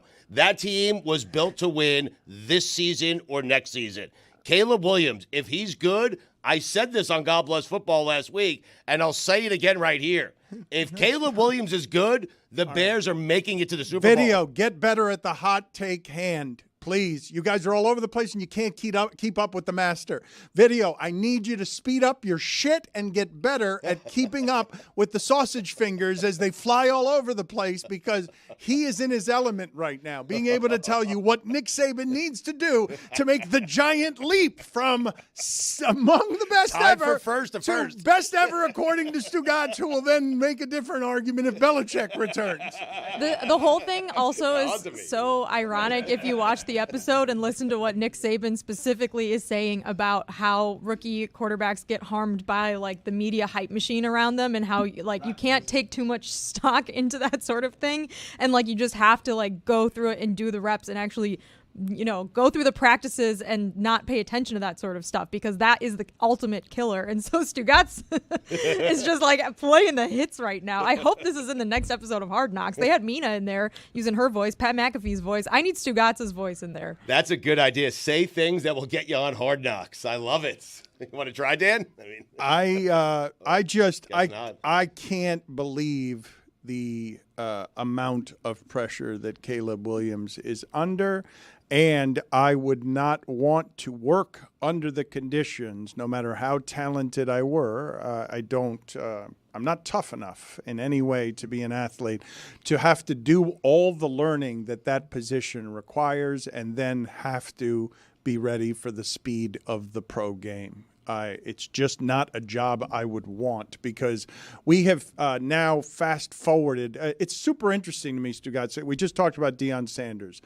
The way that we're doing this to what are still kids, even though like they look like they're in adult bodies, where in college football, we're just making it big business and we're dispensing with any of the nonsense that involves like the illusion of these kids having to be students, because it's the big business of football. You got to get in there. And if you're not good enough, fast enough, get the hell out. You lose your scholarship, you lose your education, you lose your opportunity, get out. We don't want you anymore. To now have Caleb Williams be a player who was great last year, but was crying on the sidelines when they would lose game, because so far what you have with Lincoln Riley and USC is a failure in a season of great expectations. Now the expectations get even bigger than that. Hey, kid, go to Chicago, which really cares about football, and bail everyone out, because they've been bad for years. They haven't mattered for years. They haven't had a quarterback. The best they got is Jay Cutler. That's the best ever. Rex Grossman's the one who took him to the Super Bowl. No one has ever had in Chicago these kinds of expectations at that position, and I just wouldn't want that on someone who's not fully formed as an adult. If he's crying on the sidelines of games last year because everything up there is really hard. I think that he is like a fully formed adult. I wouldn't go that far. Like, he's obviously, last season for USC was really upsetting because he was putting up these crazy numbers on offense, but then their defense would give up so many points that they were in these like shootouts every single week. And so to go from like a play away from the playoff the year before to finishing the season with 6 losses last year, I think you just saw how much he really, really cared about that team and about making the playoffs finally. And so it was just an incredibly disappointing season for the Trojans. And so I actually don't take anything negative away from that. Like, he cared a lot about winning with that team, and it just obviously did not work out for them. But I will say one other thing, and I'm wondering if you guys noticed this. I feel like the Hall of Fame game and the Hall of Fame enshrinement this year way overshadowed by the Olympics. I was looking through the Hall of Fame enshrinees. Is that what we call them? Yeah. Half of them I didn't even realize were getting enshrined this year. Like, I was just locked in, laser focused on the Olympics, and I found myself getting like really into these like kind of non-mainstream events. Like last night, the 1,500 meter run. Did you guys watch this? Yeah, the upset, the giant upset. They just ran. He hunted the underdog who won from the United States. I don't know his name.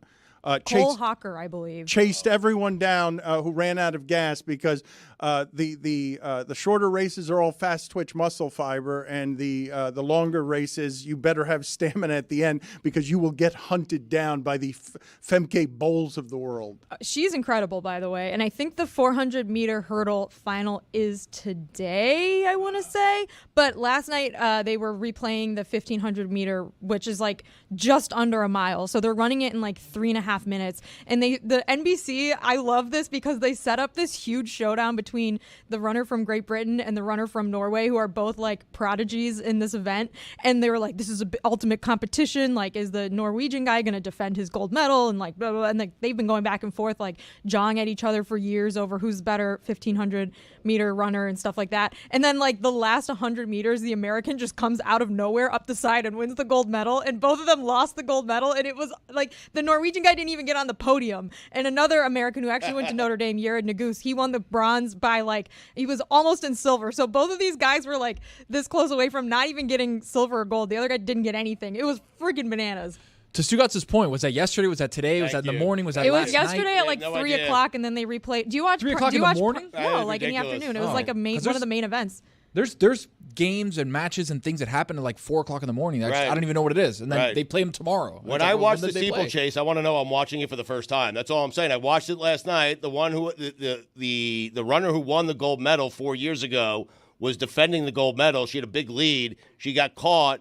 She didn't defend her gold medal. She won silver, and someone new won gold. Yeah, I'd like to know I was watching that for the first time. Well, you were, because you didn't know what had happened to it already. But I'll give you a little like cheat sheets, you guys. I don't know what time you get home from work, but what I've been doing, I get home in the afternoon, I turn on Gold Zone, and when you turn on Gold Zone after like 2, 3 o'clock, you're getting sort of like the prime time events, like the stuff like USA men's basketball yesterday, which was on like in prime time in France, so it was 8 o'clock at night, which is I guess 2 o'clock here or 3 o'clock here. So you're watching like the prime events in the afternoon live, but then they curate the best events from the day and replay them on NBC starting at 8 o'clock, hosted by Mike Tirico. And they'll add in like certain different elements, like this thing with the 1,500 meter race. They added this like package that they made about these two runners like going at it and like hating each other, even though they already knew like the American guy was just going to come out of nowhere. So they had him and the other American that won come in the studio and do an interview afterwards. So it was great. Honestly, I've been enjoying, and I will watch things twice if they're good. I don't give a shit. So I watched that 2 times and it was just as good the second time. Regarding Femke Bol, Stugotz, I don't know if you have seen her, but in the relay, she just hunted down incredibly fast people from unfathomable distances. But I read that her time in the 400 hurdles would have qualified for the 400 without hurdles. That she's beating. What? I said I said earlier in these Olympics, like it's just super rare when you see a Connor McDavid or a Tyreek Hill or a Simone Biles, when you're watching the world's athletes and one of them is so clearly better than everyone else doing it. You don't see these margins of somebody's on the 9th hurdle and she's finished the race. Like everybody else is at the 9th hurdle and she's done with the race already. You're not that much better ever than the rest of the world, but she is. She's really good, but the American Sydney McLaughlin-Lavroni is the one that is the favorite to win. She won the gold in Tokyo, and I think they're racing tonight or like today in the afternoon. So you think? That's my point. You might be able to get. It's either tonight or tomorrow. I'm not 100% sure. I didn't look at the schedule. Have you made? But there is a schedule. Have you made any effort to look up the schedule? Because it's there. You can find it very easily online. I turn on my TV, I hit channel 6, and that's it. I mean, that's the effort I'm making. iTunes. He goes to iTunes. Oh my God! On Channel 6 the other night, one of the reporters, they sent them to Paris and they went to that store that has like 150 different types of butter. Have you guys heard of this place? Oh my God! It's in France. They have like 150 different types of butter, and you can go there if you're a tourist, and they'll buy whatever butter you want, and they'll vacuum seal it so you can bring it home. It's crazy. Wow. There's so many different types of butter. 150 types of butter, like different animal different butters, flavors, like everything. It's too much. I mean. The Give me a stick of butter. excitement in Jessica's voice at the idea of having 150 choices for butter. You can hear her mouth watering. Is it all butters or margarine? Like, what's the deal? No, it's butters. They're all butter. Really? Apparently, it's illegal stuff, to sell butter in France that's under 82% milk fat or something like that. So I their like butter's that. like super creamy. We have an butter. They need to get on that. Yeah. Circling back around Stugotz on Hard Knocks, I am not intending to infantilize Caleb Williams. I simply don't think of any rookie entering sports to be a fully formed adult because I believe that people who get that far, top 1% of the top 1%, kind of have to be lopsided all of their life in order, obsessive compulsive, to be that good. You can't do it without caring in a way that's unreasonable, and all sorts of other things are going to fall by the wayside that you're going to learn later in life. So I did not mean to suggest that Caleb Williams is any kind of weak. I just don't think of rookies ever as adults thrown into a piranha pool. I think of rookies as still being kids, even though they're of age to be adult. He's 22 years old, Dan. So I would say that he's a kid. He's a kid. He's a young adult, okay? And so I agree with you, because when you graduate college, you're 22 years old, you don't have this type of pressure on you. At least not right away. Eventually, you'll have some pressure in life, but you won't have it the second you graduate or the second you leave the university that you decided to attend. The reason he has so much pressure is combination of market. It's a fan base that is starving for a quarterback, and the team is ready now. They were 7-10 a year ago. The defense is good. They have good wide receivers. They picked up Keenan Allen, and their coach has a beard now. I mean, they are built to win now. Great. You're absolutely right about that. I think you're right, Dan. Like, he's very young, and young people will make mistakes, especially when they have a huge spotlight on them. I just think that a lot of people took that crying thing as something that he was a mistake that he made. That's something like that we should make fun of him for, was like a knock on him. And I think that that's where I was kind of disagreeing, where it's like, I don't see that as like him making a mistake. I see that as like him caring a lot about his football team. But there's a ton of pressure on a 22-year-old because of that place, that organization, that team, and that fan base. He went to Chicago, and Chicago was built to win. They needed a quarterback. They drafted him to be that quarterback. This isn't going to Carolina, where if you're bad, we'll make fun of you a little bit, and that's about it. You know, you don't have to hear about it every day. This is different. It's Chicago. It's the Bears. I will say of crying in general, because I know in male worlds that tends to be something that is viewed as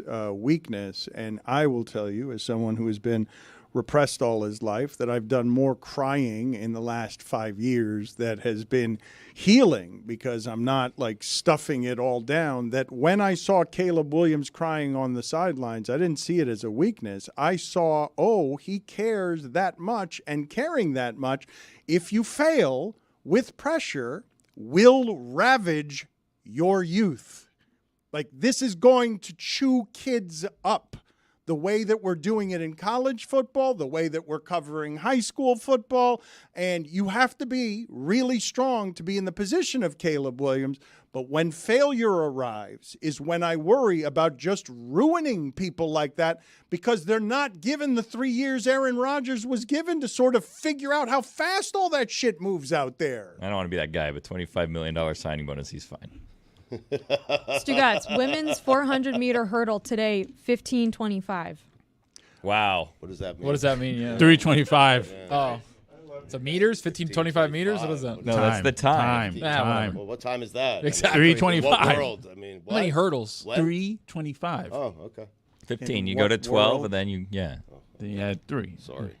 Put it on the man. poll, please, Juju. Does the person who begins a thought with, I don't want to be that guy, immediately become Well, I don't want to be that guy? guy. I'm telling you, I didn't want to be that guy, but at 25, that's a... You had the choice. Did you see the reaction had to the that signing? choice to not be that When he guy. announced it, did you see the reaction that everybody had his teammates to this signing bonus? That's crazy. You did want to be that guy, because You did, no one yeah. stopped you. No, you could have. No one. You could have stopped yourself. No one Right. made you be that guy. I'm journalism.